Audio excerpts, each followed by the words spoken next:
मेरे एक व्यूअर हैं, उनकी एक प्रॉब्लम है।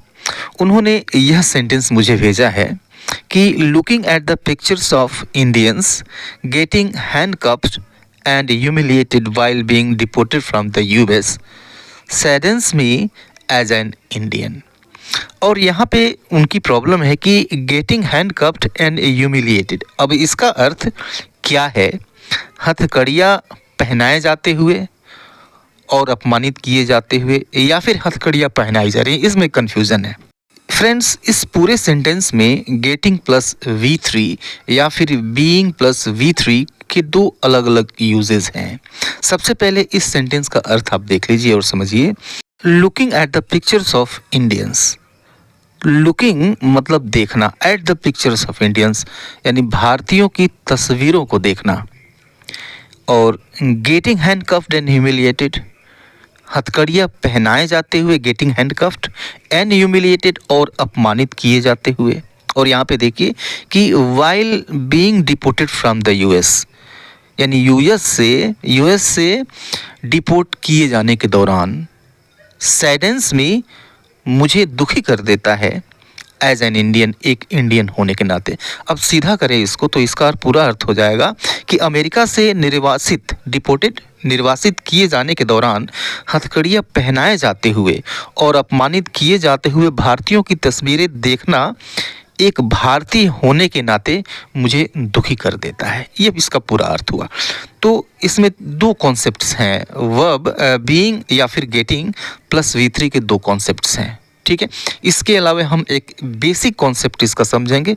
जब हम बेसिक कॉन्सेप्ट समझ लेंगे बीइंग प्लस V3 के या फिर गेटिंग प्लस V3 के, तो जो दो कॉन्सेप्ट्स यहाँ पे दिए हुए हैं, यह दोनों कॉन्सेप्ट्स हमको समझ में आएंगे। गेटिंग प्लस वर्ब की थर्ड फॉर्म, यह जो वर्ब फॉर्म है, इस वर्ब फॉर्म का प्रयोग हम पैसिव वॉइस में करते हैं। किसके पैसिव वॉइस में भाई? तो कंटिन्यूअस टेंस के पैसिव वॉइस में, प्रेजेंट कंटिन्यूअस के पैसिव वॉइस में, पास्ट कंटिन्यूअस के पैसिव वॉइस में इसका यूज किया जाता है। और हिंदी में अगर देखें तो हिंदी में इसका अर्थ निकलता है किया जा रहा है या फिर था। ओके, तो किया जा रहा है या फिर था। जैसे यह सेंटेंस देखिए कि she is making a kite, present continuous है, she is making a kite. Okay, अब जब इसको हम पैसिव वॉइस में चेंज करेंगे, राइट, तो पैसिव वॉइस में हमको गेटिंग या फिर बीइंग, ठीक है, एक गेटिंग पैसिव वॉइस भी होता है। तो गेटिंग और बीइंग को हम यूज़ कर सकते हैं। तो गेटिंग भी यूज़ कर लें, बीइंग भी यूज़ कर लें, और उसके बाद से वर्ब की थर्ड फॉर्म यूज़ करके इसको पैसिव वॉइस में हम चेंज करते हैं। कैसे करते हैं कि she is making a kite, ये तो एक्टिव वॉइस हो गया। अब जब हम इसको पैसिव वॉइस में चेंज करेंगे तब हमें ज़रूरत पड़ेगी गेटिंग या वर्ब की थर्ड फॉर्म की। जब इसको हम पैसिव वॉइस में चेंज करेंगे तो इसका पैसिव वॉइस होगा a kite is being made by हर, यानी उसके द्वारा एक पतंग बनाया जा रहा है। तो अब देखिए, इज़ बीइंग मेड या फिर इज़ गेटिंग मेड, दोनों का मतलब एक ही है। गेटिंग का पैसिव वॉइस भी होता है, गेटिंग से हम पैसिव वॉइस भी बनाते हैं, तो दोनों हम लिख सकते हैं इसमें पैसिव वॉइस में। ठीक है, अब यहाँ पे बीइंग मेड या फिर गेटिंग मेड, इसका अर्थ निकलता है बनाया जा रहा। ठीक है, तो जो पहला अर्थ है वो इस तरह का अर्थ दे रहा है कि कोई काम किया जा रहा है या फिर कोई काम किया जा रहा था, इस तरह का अर्थ देता है। कुछ और सेंटेंस लीजिए कि द प्रॉब्लम वाज बीइंग या फिर गेटिंग डिस्कस्ड, यानी समस्या पर डिस्कशन किया जा रहा था, राइट। तो बीइंग या फिर गेटिंग डिस्कस्ड, इसका मतलब निकलता है डिस्कस किया जा रहा, डिस्कशन किया जा रहा, गेटिंग डिस्कस्ड, बीइंग डिस्कस्ड, इस तरह का अर्थ देता है कि the captives of being shifted या फिर गेटिंग शिफ्टेड। ठीक है, तो अब इसका मतलब हुआ कि कैदियों को शिफ्ट किया जा रहा है, राइट। अब सिर्फ इतने का अर्थ देखें, यानी बीइंग या गेटिंग प्लस V3 का अगर हम अर्थ देखें तो इसका अर्थ निकलता है शिफ्ट किया जा रहा। ठीक है, तो इस तरह का अर्थ निकलता है। The room was being cleaned या the room was getting cleaned, कमरे को साफ किया जा रहा था, तो साफ किया जा रहा, यहाँ पे अर्थ ये दे रहा है। तो ये गेटिंग या बीइंग प्लस V3 का ये बेसिक अर्थ है। जब हम एक्टिव से पैसिव में चेंज करते हैं तो इस तरह का अर्थ ये देता है। ठीक है, अब यहाँ पे जो पहला कॉन्सेप्ट था दिए गए सेंटेंस में, पहला कॉन्सेप्ट था उस कॉन्सेप्ट को अगर हम देखें, गेटिंग हैंडकफ्ड एंड ह्यूमिलिएटेड, इसका मतलब निकलता है कि कोई काम किए जाते हुए, यानी हथकड़ियाँ पहनाए जाते हुए और अपमानित किए जाते हुए इस तरह का सेंस देता है। जैसे ये हमें कहना हो कि पीटा जाता हुआ या फिर पीटे जाते हुए, मीन्स बीइंग या गेटिंग बीटन।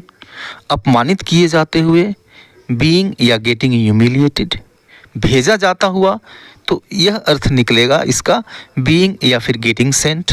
और फाड़ा जाता हुआ, इट मीन्स इसका अर्थ निकलेगा बीइंग या फिर गेटिंग टॉर्न। ठीक है, तो ये दूसरा अर्थ, दूसरे तरह का अर्थ है ये। ठीक है, जैसे कुछ और सेंटेंस देखिए, आई saw him being beaten, I saw him being beaten, यानी मैंने उसको पीटा जाता हुआ देखा। तो being की जगह पे आप getting भी यूज़ कर सकते हैं, दोनों का मतलब एक ही निकलेगा। तो सिर्फ यहाँ की अगर बात करें being beaten या फिर getting beaten, इसका मतलब निकलता है पीटा जाता हुआ, यानी कोई काम किया जाता हुआ। ठीक है, ये दूसरा सेंटेंस देखिए, I saw them being humiliated by the landlord। इसका मतलब हुआ कि आई सॉ देम, मैंने उन्हें देखा, being humiliated by the landlord, मकान मालिक के द्वारा ह्यूमिलिएट यानी अपमानित किए जाते हुए।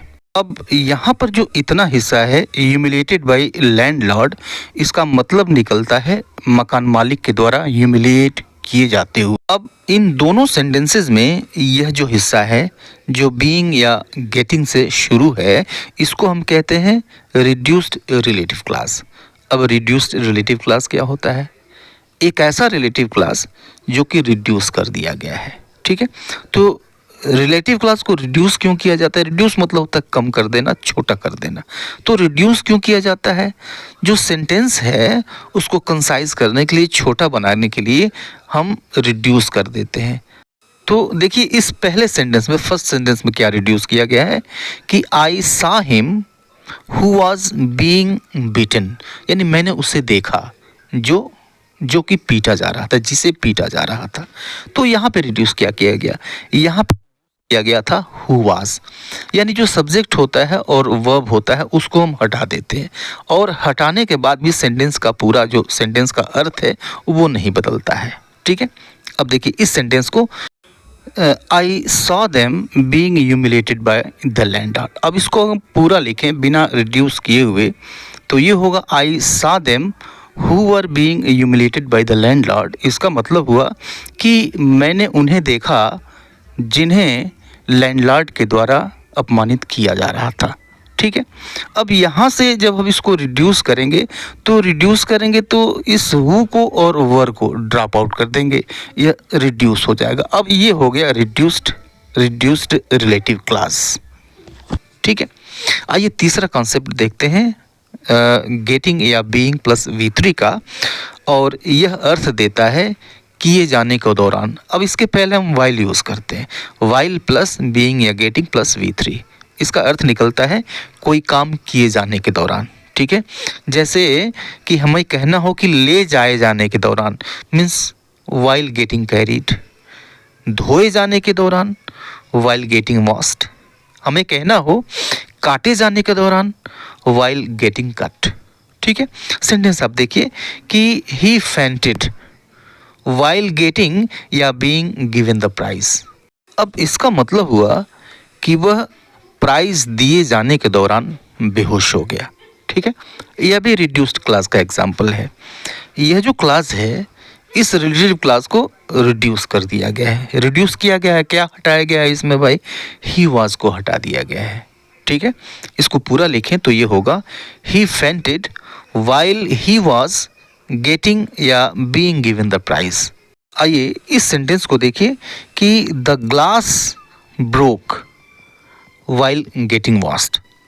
द ग्लास ब्रोक यानी ग्लास टूट गया, वाइल गेटिंग वॉश्ड यानी धोए जाने के दौरान।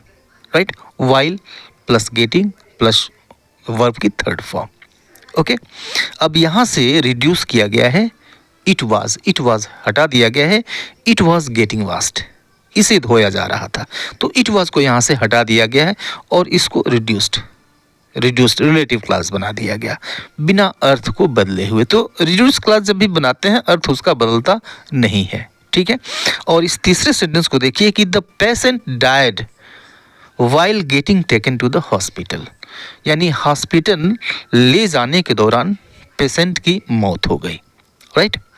यह भी रिड्यूस्ड क्लास का एग्जाम्पल है। और यहाँ पर देखिए कि getting taken to the hospital, यहाँ से गेटिंग टेकन यानी गेटिंग प्लस वर्ब की थर्ड फॉर्म और इसके पहले वाइल, यह अर्थ देता है कोई काम किए जाने के दौरान, हॉस्पिटल ले जाए जाने के दौरान, राइट। और यहाँ से रिड्यूस किया गया है he was, the patient died while he was getting taken to the hospital, या फिर when he was being taken to the hospital, ठीक है। तो ये दो कॉन्सेप्ट्स थे पार्टिकुलरली जो इस सेंटेंस में मेंशन किए गए थे। मैं समझता हूँ कि जो डाउट है वो क्लियर हो चुका होगा। See you later in the next video, till then good bye and take care.